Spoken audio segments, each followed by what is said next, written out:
नमस्कार दोस्तों, मेरा नाम है राहुल और IAS PCS पाठशाला में आप सभी का स्वागत है। दोस्तों, जैसा कि आप जानते हैं, विजन की PT 365 आ चुकी है और सबको पता है कि विजन जो है वो करंट अफेयर के लिए काफ़ी इंपॉर्टेंट सोर्स हो जाता है आपका। मतलब आप ये कह सकते हो मैक्सिमम बच्चे उसको पढ़ते हैं और जो नहीं पढ़ते हैं उनको ये लगता है वो कुछ मिस आउट कर रहे हैं। और आप देख सकते हैं कि जैसे आपके एग्जाम में 2 महीना बाकी हैं और 2 महीने में ऑलमोस्ट आपकी 7 से 8 विजन की PT 365 आएगी। तो बहुत बच्चों को ये कन्फ्यूजन होता है और मुझे बहुत से कमेंट ये आए हैं कि सर PT 365 को कंप्लीट करने में उनको तकरीबन 4 से 5 दिन लग जा रहा है। तो आप यही देखिए, अगर आप एक PT को 4 से 5 दिन में कंप्लीट कर रहे हैं तो अगर आपके पास 8 PT 365 पढ़नी होगी तो 40 दिन तो आपका इसी में चला जाएगा, और वो भी फर्स्ट रीडिंग में। उसके बाद आपको 2-3 बार रिवाइज करना होगा, इसके बाद आपको स्टैटिक पढ़ना होगा। तो ये चीज़ें बहुत ही ज़्यादा कम्बरसम हो जाएंगी और बहुत ज़्यादा हेक्टिक हो जाएंगी। ये चीज़ें इसलिए हो रही हैं क्योंकि मैक्सिमम बच्चों को ये नहीं पता है कि PT 365 कैसे पढ़ना चाहिए। PT 365 देखिए, आप सही तरीके से पढ़ोगे तो एक PT 365 आप मैक्सिमम तो 7 से 8 घंटे में खत्म कर दोगे। वो भी मैं उनकी बात कर रहा हूँ जो कि बल्कि हैं, जैसे कि आपकी साइंस हो गई, आपकी इकोनॉमी हो गई, तो इनमें 118 से 120 पेज होते हैं।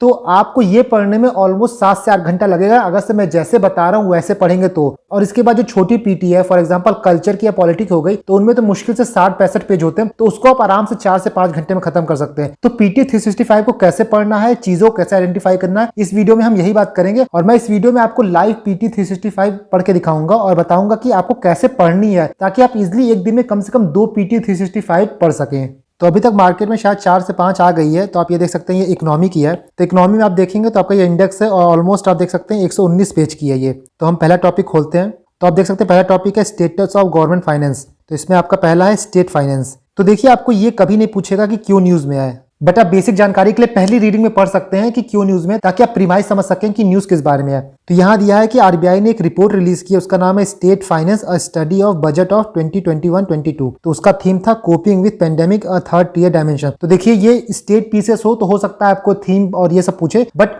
UPSC में नहीं पूछेगा, तो ये किसी काम के नहीं है आपका। अब यहाँ पे आप एक चीज देखिए कि यहाँ पे रिपोर्ट की हाईलाइट दिया है, तो ये रिपोर्ट इतनी ज्यादा बड़ी नहीं है कि एग्जाम में पूछा जाएगा। तो अगर आप देखें ना, तो आपका ये पूरा सेक्शन किसी काम का नहीं है, क्योंकि जो ट्रेंड है, जैसे फॉर एग्जांपल इसमें कुछ ट्रेंड दिया हुआ है, debt to GDP ratio of state, या फिर कंसोलिडेटेड GFT दिया है, या फिर आपका मार्केट बोरोइंग दिया है। तो ये ट्रेंड जो है ना, बेसिकली आप इकोनॉमिक सर्वे से पढ़िए, उसके ट्रेंड और उसके डेटा आपको ज्यादा हेल्पफुल होंगे और ज्यादा ऑथेंटिक होंगे। तो वो ट्रेंड आप देखेंगे, ना कि किसी रिपोर्ट के देखेंगे। आपके लिए काम की चीज यहाँ पे है। यहाँ दिखा है other trend in state finance. तो यहाँ दिया है increase in fiscal deficit from 2.9% to 4.1% of GDP और बाई ये।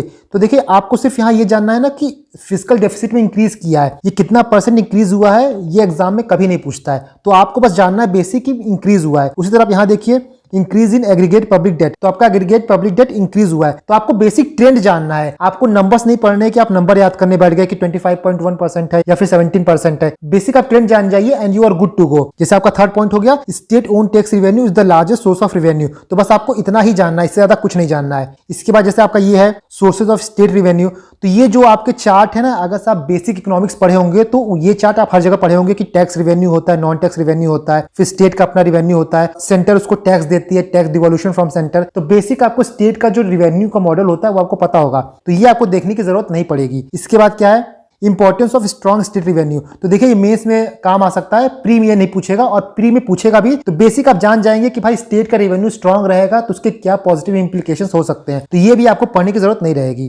तो इसके बाद देखेंगे तो एक यहाँ चार्ट है कि reason for the shortfall in state finance. तो देखिए, अगर आप एक बार पढ़ना चाहे तो उसको पढ़ लीजिए, बट ये आपके बेसिक कॉमन सेंस से भी आप एग्जाम में निकाल सकते हैं। For example low tax buoyancy, पता है आपको, shrinking revenue autonomy of state, autonomy कम होगी तो उनका रेवेन्यू भी कम होगा, बेसिक है। Lower capital expenditure, populist measure. तो बेसिकली जितने मेजर दिए हुए हैं ना, इसको आप नहीं भी रीड करेंगे तो एग्जाम में अगर ये आएगा तो आप इजिली कर लेंगे। इसमें कोई ऐसा दिया नहीं है कि आपको पढ़ना ही पड़ेगा। तो देखें तो इस पर्टिकुलर पेज में सिर्फ आपका ये 3 पॉइंट जो है वो पढ़ने वाला है, उसको भी बस आपको एक कर्सरी नजर से देखते हुए चल जाना है। तो इजिली देखिए, अगर आप इस पेज को लाइन बाय लाइन पढ़ते तो आपको आराम से 10 से 15 मिनट लग जाता। लेकिन जो मैंने बताया है, चीजों को आप कर्सरी व्यू से देखिए, आप लाइन बाय लाइन मत पढ़िए, आप बिटवीन द लाइंस पढ़ने की कोशिश मत करिए। आप कोशिश करिए कि चीजें कम से कम ओवरलैप हो, जो आप पढ़ चुके हो वो फिर से ना पढ़ें, क्योंकि आपको PT में सिर्फ करंट अफेयर पढ़ना है, ना कि स्टैटिक पढ़ना है। स्टैटिक आप मृणाल से, स्टैटिक आप रमेश सिंह से, स्टैटिक आप संजीव वर्मा से पढ़े होंगे। तो यहाँ पे सिर्फ आपको करंट पढ़ना है और जो न्यू इन्फॉर्मेशन है उसको गैदर करनी है, ना कि अपना काम डबल करना है कि आप एक बार स्टैटिक कहीं से और पढ़ लिए और फिर से PT से भी पढ़ रहे हो। तो इसका सेकंड पेज में आते हैं। देखिए, यहाँ लिखा है step taken by the centre and RBI to support state. पहला है आपका reform link additional borrowing space for 2020 to 2021, special assistant to state for capital expenditure for 2021 to 2022। तो देखिए इसमें जो क्वेश्चन है ना एमसीक्यू से नहीं बन सकते हैं, तो इसको आप पहली नजर में पढ़ लेंगे, पर इसको आप टिक मत करिएगा क्योंकि इससे एमसीक्यू नहीं बन पाएंगे। इसलिए मैं बोलता हूं कि आप प्रीवियस ईयर क्वेश्चन देखिए, तब आपको पता चलेगा कि इकोनॉमिक्स में क्वेश्चन आते कैसे हैं। तो अगर आप प्रीवियस ईयर क्वेश्चन को एक बार देख लेंगे ना, तो आपको पता होगा कि पीटी को कैसे पढ़ना है। अगर आप डायरेक्ट पढ़ने बैठेंगे तो आप सब कुछ पढ़ जाएंगे और वो किसी काम का नहीं होगा। इसलिए आप प्रीवियस ईयर क्वेश्चन देख लेंगे तो बहुत ही आराम से आप एलिमिनेट कर पाएंगे कि आपको पढ़ना क्या है और छोड़ना क्या है। इसके बाद हम नीचे आते हैं, ये देखिए बैलेंस ऑफ पेमेंट को डिकोड किया है, ये कैसे इन्फ्लुएंस होता है और क्या करता है। तो ये आप अगर से पढ़े होंगे तो आप बेसिक इकोनॉमिक्स से पढ़ेंगे तो इसको भी पढ़ने की कोई जरूरत नहीं होगी आपको।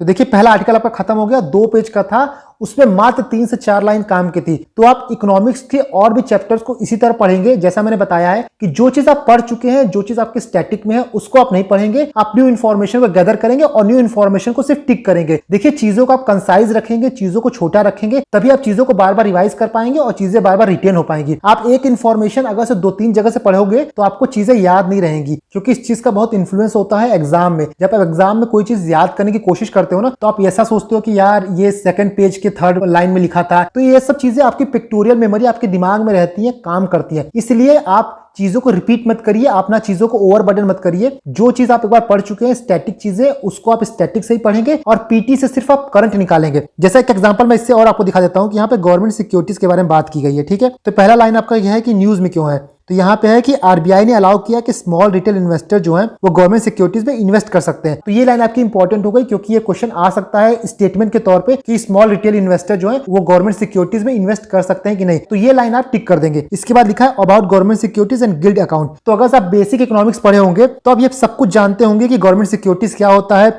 गिल्ट अकाउंट क्या होता है। तो यहां से आपको ये पढ़ने की जरूरत बिल्कुल नहीं पड़ेगी। इसके बाद ट्रेजरी बिल भी आपको पता होगा क्या होता है, डेटेड गवर्नमेंट सिक्योरिटीज भी आपको पता है क्या होता है। तो ये सब चीजें जो है ना, ये सब वैसे ही माइनस हो गई, आपको यहां देखने की जरूरत भी नहीं पड़ेगी। साथ में बेनिफिट ऑफ गवर्नमेंट सिक्योरिटीज, जहां आप अपना बेसिक इकोनॉमिक्स पढ़े होंगे वहां आप इजीली पढ़े होंगे कि गवर्नमेंट सिक्योरिटीज के बेनिफिट क्या होते हैं। तो यहां भी इतना ज्यादा इसको पढ़ने की जरूरत नहीं है, बट अगर फिर भी आप अपने नॉलेज के लिए या फिर रिवाइज के लिए पढ़ना चाहते हैं तो एक बार पढ़ लीजिएगा, बट इसको अंडरलाइन मत करिएगा, क्योंकि आप अंडरलाइन वही चीज करिए ना जो आप बाद में रिवाइज करें। सेम यहां आता है बॉन्ड यील्ड के लिए। तो बेसिक इकोनॉमिक्स में आप जब पढ़ेंगे तो वहां पे देखेंगे कि बॉन्ड यील्ड बढ़ेगा तो क्या होगा, बॉन्ड यील्ड घटेगा तो क्या होगा। तो इसको भी पढ़ने की कोई आपको जरूरत नहीं पड़ेगी अगर से आपका बेसिक इकोनॉमिक्स जो है वो क्लियर रहेगा। तो ये सब चीजें देखिए, operational mechanism for government securities, ये भी आप पढ़े होंगे कि गवर्नमेंट सिक्योरिटी जो है वो आरबीआई आपका इशू करती है, ई कुबेर प्लेटफॉर्म पे इशू करती है जो कि उसका कोर बैंकिंग सॉल्यूशन है। तो ये सब चीजें जो है ना वो आप बेसिक इकोनॉमिक्स से पढ़े, आप देख रहे हैं। तो यहाँ पे आपको ये सब चीजें रिपीट करने की कोई जरूरत नहीं है। मैं आपको एक पॉलिटी का एग्जांपल लेके भी दिखा देता हूं कि आपको कैसे पढ़नी है। जैसे देखिए ये पॉलिटी की न्यूज है कि local reservation in private sector. तो आपका यहाँ न्यूज है कि हरियाणा गवर्नमेंट ने सुप्रीम कोर्ट में Punjab and Haryana high court का डिसीजन चैलेंज किया है, जिसमें पंजाब और हरियाणा हाई कोर्ट ने हरियाणा गवर्नमेंट का 75% कोटा जो था वो हॉल्ट कर दिया था। तो ये न्यूज आपसे नहीं पूछेगा, ये यूपीएससी में नहीं पूछेगा, बट स्टेट पीसीएस में पूछ सकता है कि किस स्टेट गवर्नमेंट ने प्राइवेट जॉब में 75% कोटा लगाया था। तो ये न्यूज आपकी यूपी पीसीएस हो गई या फिर बीपीएससी हो गया, उसके लिए इंपॉर्टेंट हो गई, बट यूपीएससी के लिए इंपॉर्टेंट नहीं है कि वाई इन न्यूज। आपको ये चीजें नहीं पूछेगा कि स्टेट में कौन से एक्ट के थ्रू लगाया गया था। ये लाइन आपको अंडरलाइन करनी होगी कि हरियाणा जो है वो फर्स्ट स्टेट नहीं है जो कि प्राइवेट रिजर्वेशन देता है। जैसे महाराष्ट्र, आंध्र प्रदेश, कर्नाटक, मध्य प्रदेश ये पहले दे चुके हैं। तो ये पॉइंट आप जान जाइए। इसके बाद देखिए यहाँ जितनी भी चीजें हैं ये सब कुछ आप पॉलिटी में पढ़े होंगे। आर्टिकल 16 क्या होता है, आर्टिकल 16(2) क्या होता है, आर्टिकल 16(3) क्या होता है। तो यहाँ पे ये सब चीजें फिर से पढ़ने की कोई जरूरत नहीं है। आप लक्ष्मीकांत अच्छे से पढ़े हैं तो आपको सब कुछ यहाँ पता होगा। बस आपको बेसिक प्रीमाइस जानना था कि हरियाणा गवर्नमेंट जो है वो सुप्रीम कोर्ट में पंजाब और हरियाणा हाई कोर्ट का डिसीजन जो है वो चैलेंज कर रही है। उसके बाद पूरे चैप्टर में बस पॉलिटी का ही रिविजन किया गया है और कुछ नहीं किया गया है। तो इस तरह आप देखेंगे तो आपका चैप्टर यहाँ खत्म हो गया। इसी तरह हम अगला न्यूज लेते हैं, सब कैटेगराइजेशन ऑफ ओबीसी।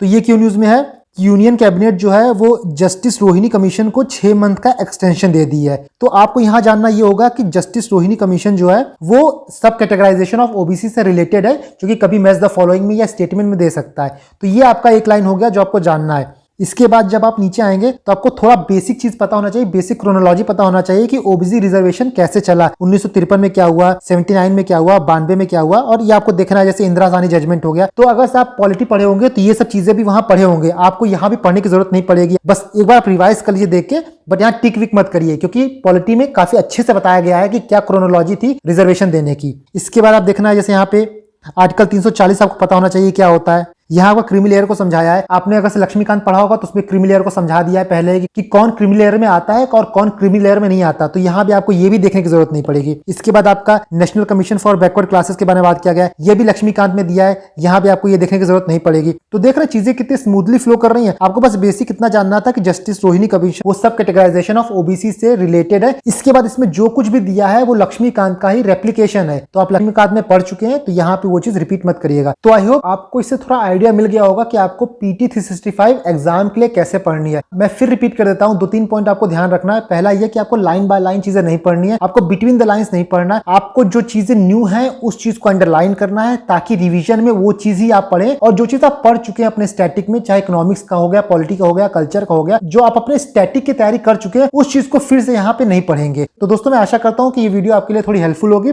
और बाकी कोई और डाउट है आपका तो आप कमेंट सेक्शन में मुझसे पूछ सकते हैं। मेहनत करते रहिए दोस्तों। Thank you and God bless you all.